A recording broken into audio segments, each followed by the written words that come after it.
Touring talkies ரசிகர்களுக்கு வணக்கம். வாங்க லென்ஸ் நிகழ்ச்சிக்கு போகலாம்.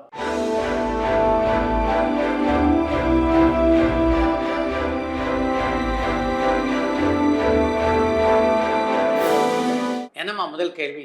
பாரதி ராஜா திரும்பவும் படங்கள் இயக்க வாய்ப்பு இருக்கான்னு குவைத்துல இருந்து அமிதேஸ்வரன் கேட்டிருக்காங்க. பாரத இயக்கத்திலே ஏற்கனவே 2 படங்கள் ஆரம்பிக்கப்பட்டு முடிவடையாமல் இருக்கின்றன. அந்த படங்கள் போக இன்னொரு படத்தையும் இப்போது ஆரம்பிக்க வேண்டும் என்று துடித்து கொண்டிருப்பவர் தான் பாரதி ராஜா.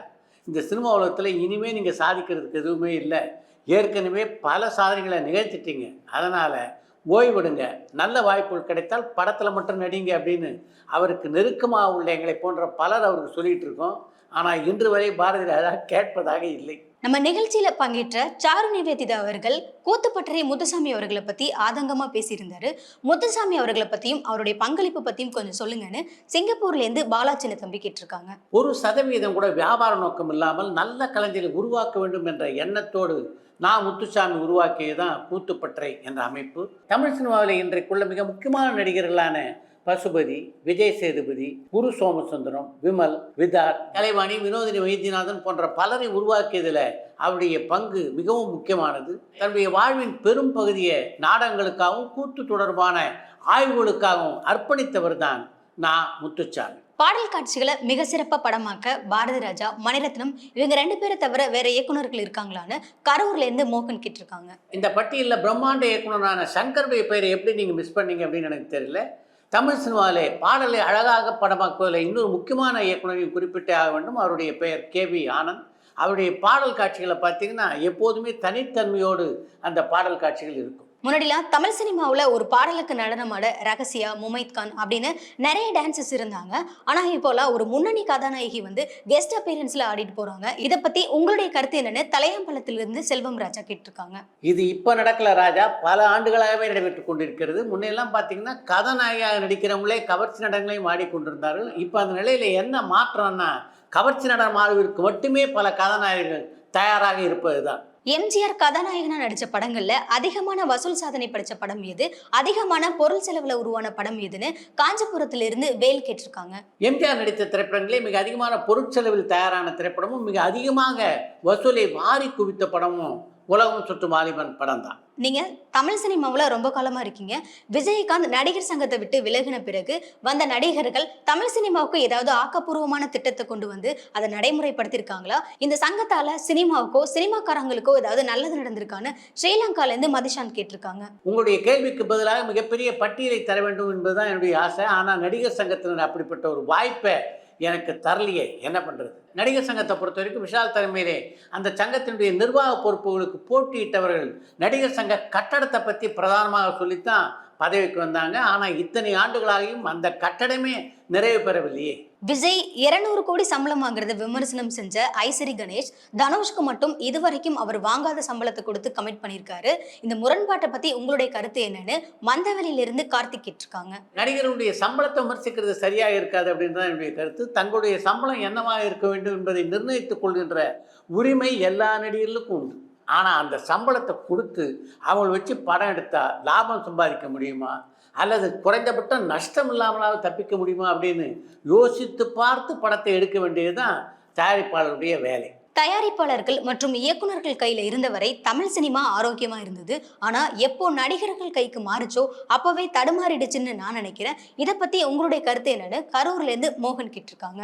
நீங்க சொல்லியிருப்பது ஓரளவுக்கு சரியான விமர்சனம் தான். எம்ஜிஆர் சிவாஜி காலத்துல கூட அவங்க பல இயக்குநர்கள் தங்களுடைய படங்களுக்கு பரிந்துரைத்தது உண்டு. ஆனால் அப்படி அவருடைய பரிந்துரையின் பேரிலே அந்த படத்தை இயக்கக்கூடிய வாய்ப்பு கிடைத்தாலும் அந்த இயக்குநர்கள் எல்லோரும் படத்துக்கு உண்மையாக இருந்தார்களே தவிர தனக்கு வாய்ப்பு வாங்கி கொடுத்த அந்த கதாநாயகனுக்கு உண்மையாக இருக்கணும் அப்படின்னு நினைக்கல. ஆனால் இப்போது அந்த நிலை கொஞ்சம் கொஞ்சமாக மாறிக்கொண்டிருப்பது வருத்தத்துக்குரிய ஒரு விஷயமாகத்தான் இருக்கிறது. ஓடிடி நிறுவனங்கள் ஒரு சில படங்களை மட்டும்தான் வாங்குறாங்க. இதனாலதான் நிறைய திரைப்படங்கள் வெளியாகாம முடங்கி இருக்குன்னு நீங்க அடிக்கடி சொல்லியிருக்கீங்க.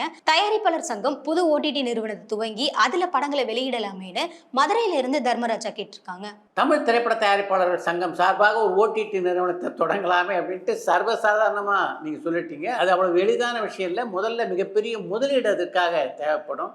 இரண்டாவது பார்த்தீங்கன்னா தமிழ் திரைப்பட தயாரிப்பாளர் சங்கத்தை பொறுத்த வரைக்கும் அது ஒரு அசோசியேஷன் அப்படின்றதுனால அவங்களால இது போன்ற ஒரு வியாபார நிறுவனத்தை உருவாக்க முடியாது. நடிகர் விதார்த்துடைய நடிப்புக்கு ஏன் இதுவரைக்கும் எந்த அவார்ட்ஸோ அங்கீகாரமோ கிடைக்கலன்னு காஞ்சிபுரத்திலிருந்து சரவணன் கேட்டிருக்காங்க. விதார்த்துக்கு அப்படி ஒன்றும் வயசா இல்லையே, இளைஞர் தானே, அதனால அவருக்கான கௌரவத்தை மெல்ல கொடுக்கலாம் அப்படின்னு நினைக்கிறாங்க போல இருக்கு. ஆனாலும் விதார்த் மிகச்சிறந்த நடிகர் அப்படின்றதுனால அவருக்கான கௌரவம் எப்படியா இருந்தாலும் ஒரு நாள் அவருக்கு வந்து சேரும் அப்படின்றது தான் என்னுடைய நம்பிக்கை.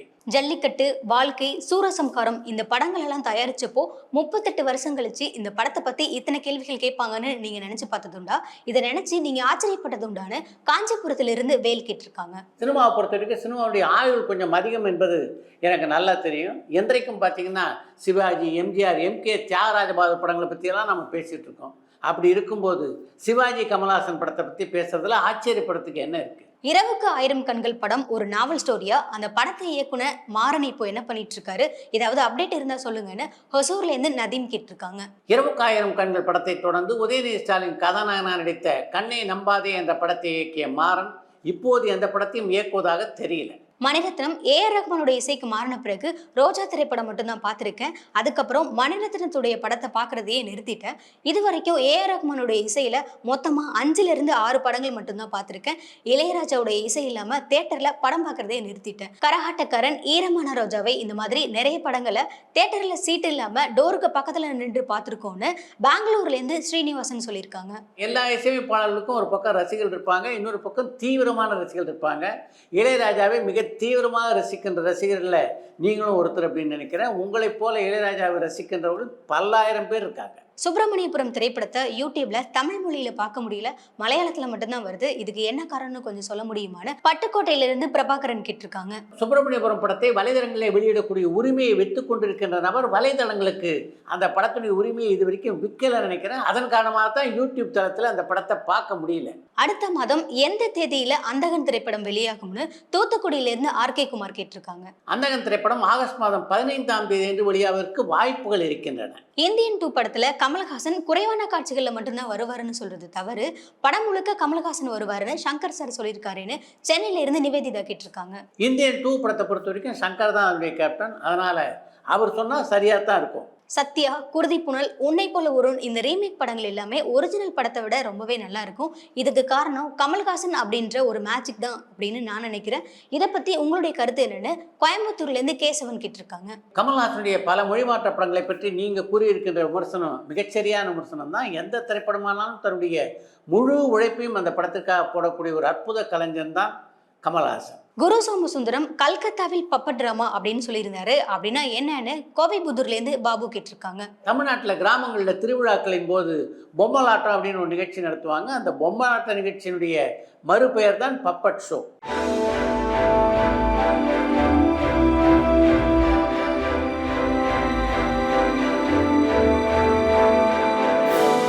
தமிழ் சினிமா இண்டஸ்ட்ரியில முன்னணி இயக்குனர்கள் அவங்களுடைய அசிஸ்டண்ட்டுக்கு எப்படி சம்பளம் கொடுப்பாங்க? படமே எடுக்காத இயக்குனர்களுக்கு பணம் எப்படி கிடைக்கும்? சில இயக்குனர்கள் நிறைய இடைவேளை விட்டு படம் எடுக்கிறாங்க. அப்படி இருக்கும்போது அவங்களோட உதவி இயக்குனர்களுக்கு எப்படி சம்பளம் கொடுப்பாங்கன்னு பெங்களூர்ல இருந்து டென்னிஸ் கேட்டிருக்காங்க. உதவி இயக்குனர்களை பொறுத்த வரைக்கும் நிரந்தர சம்பளம் இல்லாத ஒரு சூழ்நிலை தான் இப்போ அவங்களுக்கு இருந்துகிட்டு இருக்கு. தொடர்ந்து திரைப்படம் இயக்கக்கூடிய வாய்ப்பு பெறுகின்ற ஒரு சில இயக்குனர்கள் தங்களுடைய உதவியாளர்களுக்கு தொடர்ந்து மாதம் சம்பளம் கொடுத்துட்டு இருக்காங்க. அப்படிப்பட்ட இயக்குனர்களில் சுந்தர் சி குறிப்பிடத்தகுந்தவர். அவருக்கு படம் இருக்கோ இல்லையோ அவருடைய உதவி இயக்குனர்களுக்கு மாதம் சம்பளம் கொடுக்கறத வழக்கமாக வைத்துக் கொண்டிருக்கிறார். அது மாதிரி இல்லாமல் மிக நீண்ட இடைவெளியிலே படங்களை இயக்குகின்ற இயக்குனர்கள் தங்களுடைய உதவி இயக்குனருக்கு சம்பளம் எதுவும் கொடுக்கறதில்லை. அதன் காரணமாகத்தான் பல உதவி இயக்குனர்கள் ஒரு 6 மாதம் இந்த இயக்குனர்ட்டையும் 6 மாதம் அடுத்த இயக்குனர்ட்டையும் அப்படின்னு பணியாற்றுறாங்க. பாரதி ராஜா, பாலச்சந்தர், எஸ் பி முத்துராமன் போன்றவற்றெல்லாம் பார்த்திங்கன்னா தொடர்ந்து பல ஆண்டுகள் உதவி இயக்குனராக பணியாற்றியது உண்டு. அப்படித்தான் நானும் ஏறக்குறைய 25 திரைப்படங்களில் பாரதி ராஜாவிடம் நான் பணியாற்றினேன். அது போன்ற வாய்ப்புகளெல்லாம் அமைவதற்கான சூழ்நிலை இப்போது இல்லை. அடுத்து இன்று ஒரு தகவல். தமிழ் சினிமாவில் தனக்கு சரியான சந்தர்ப்பங்கள் அமையாததுனால சினிமா விட்டே போயிடலாமா அப்படின்னு ஒரு காலகட்டத்தில் எண்ணியவர் தான் ஜெமினேசன் அப்படின்றத பற்றி இந்த நிகழ்ச்சியிலேயே நான் உங்களுக்கு சொல்லியிருக்கேன். அப்படிப்பட்ட ஜெமினேசனை தேடி கதாநாயகன் நடிக்கின்ற வாய்ப்பு வந்தபோது அதை ஏற்க மறுத்தார் அப்படின்றது எத்தனை பேருக்கு தெரியும்? தாயுள்ளம் என்ற திரைப்படத்திலே கதாநாயகன் நடிக்கின்ற வாய்ப்பை ஜெமினேசனுடைய வளர்ச்சியிலே எப்போதும் அக்கறை கொண்டவர்களான நாராயணன் கம்பெனி என்ற நிறுவனத்தினர் அவருக்கு வழங்கினார். என்ன காரணத்தாலோ அந்த கதாநாயகன் வேடத்தை ஏற்பதிலே எமினேஷனுக்கு ஒரு தயக்கம் இருந்தது. அதன் காரணமாக தான் அந்த வாய்ப்பு அவரை விட்டு கை நழுவி போயிட்டு கடைசியில் அந்த படத்திலே மனோவர் கதாநாயகனாக நடிக்க வில்லனாக நடித்தார் எமினேஷன். 9 திரைப்படங்களில் சின்ன சின்ன வேடங்களில் நடித்ததற்கு பின்னால் தன்னுடைய 10வது படத்தில் தான் கதாநாயகன் நடிக்கக்கூடிய வாய்ப்பு எமினேஷனுக்கு கிடைத்தது. அந்த படத்தினுடைய பெயர் மனம் போல் மாங்கல்யம். கதாநாயகன் நடித்த முதல் படத்திலேயே இரட்டை வேடத்தில் நடிக்கக்கூடிய வாய்ப்பு அவருக்கு அமைந்தது. அவருக்கு ஜோடியாக அந்த படத்தில் நடித்தது சாவித்திரியும் பால சரஸ்வதியும். மனம் போல் மாங்கல்யம் திரைப்படம் எந்த வேகத்தில் வளர்ந்ததோ அதை விட வேகமாக எமினேஷன் சாவித்திரியுடைய காதல் வளர்ந்தது என்று சொல்லலாம். இத்தனைக்கும் பார்த்தீங்கன்னா அந்த படத்தில் நடிப்பதற்கு முன்னாலே தேவதாஸ் போன்ற பல திரைப்படங்கள் நடித்து சாவித்திரி பிரபலமான நடிகையாக இருந்தார். சாவித்திரியுடனான தன்னுடைய காதலை பற்றி குறிப்பிடும்போது அந்த காதலை பொறுத்த வரைக்கும் அதை ஒரு பூர்வ ஜென்ம பந்தம் அப்படின்னு தான் சொல்லணும். இல்லைன்னா மனம் போல் மாங்கல்யம் படத்தினுடைய முதல் நாள் படப்பிடிப்பிலேயே என் மனதை நான் சாவித்திரியிடம் பறிகொடுத்திருப்பேனா என்கிறார் எமினேஷன்.